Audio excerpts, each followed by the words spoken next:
We're at the Tomi Otake Institute in Sao Paulo, Brazil, where Metropolis is having the meeting of its board of directors. And I'm here in conversation with Mayor Balendra Shah from Kathmandu, Nepal.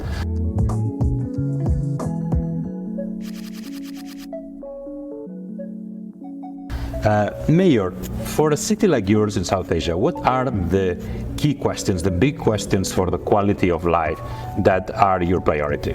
Quality of life is defined differently in South Asian countries because life is not only about having food and good shelter, because our country is really culturous. There are a lot of intangible heritages, there are a lot of events, there are a lot of temples, and there are a lot of rituals. So the quality of life, we believe, is having to live your own life in your own culture, communicating with your own language, and doing the events related to your culture, your community, and everything is there, and proper education and health facility. So we have a provision of at least 10% of bed designated for people who are below the economic level. So the quality of life is good health, good education, and trying to live inside the community.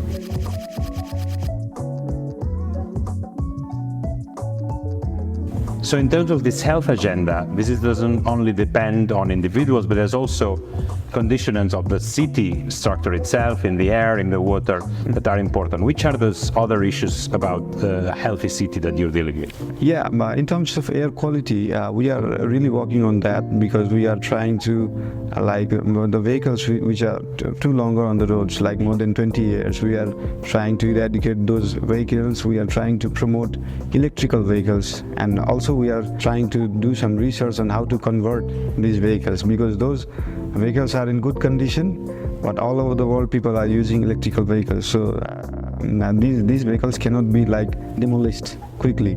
So we are trying to look for ideas if we can convert it into electric, and also we are trying to control pollution, air pollution in terms of dust.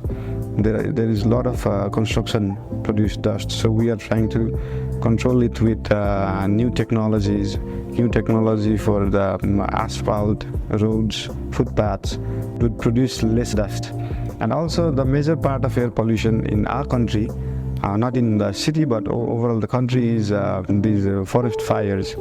So forest fires are mostly natural and sometimes initiated by human beings, people. We are trying to collaborate with our central government and other agencies how we can prevent that, because most of the time people think the air quality is degraded due to the dust and the smoke produced by the vehicles, but it is because of the forest fires. So that is a major problem.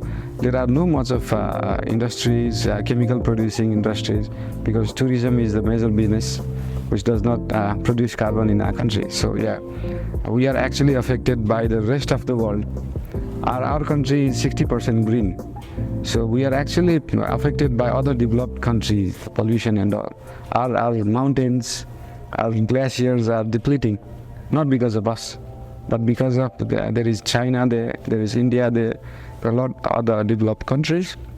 So we are working on it.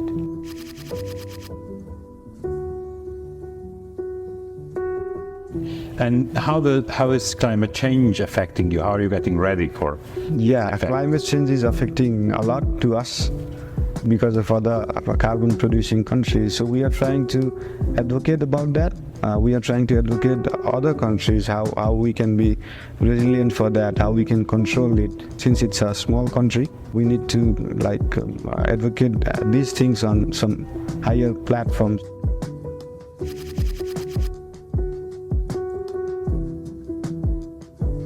You are one of the youngest mayors of a global metropolis, of a very large city in the world. How do you try to convince young people to become active in the life of the city, in the political life of the city, and to be engaged? Being young, and most of the politicians in our country are above 50 and 60. So I don't want to make people feel that only young people should do politics, because also experienced people should do politics. I should have been doing something else. But due to these older politicians not doing well, I thought of doing it. So we try to inspire youths for not thinking about yourself only. You should think about your society, think about your city, your surroundings. Each day you need to inspire a children, a kid, somebody. Inspire them to be honest to yourself first, because most of the people are not honest to themselves. So people need to be first honest to themselves, then they can be honest to the society, the city. So we try to inspire with different activities, and also I do my music, and with my music I try to inspire people for the social needs as well. And as this young musician mayor, what would you like to be your legacy for Kathmandu? What would you like to be remembered as a mayor? I would love to be remembered as an honest guy, rather than a musician or an engineer or a mayor. After some times, after a few years, after a few decades, people should learn about honesty. People should learn about non-corruption. People should learn about integrity. So we try to inspire with those kind of things. Thank you very much, Mayor. Thanks for being with us at Metropolis and for sharing all these great ideas about the city. Thank you of Malaysia. Thank you so much.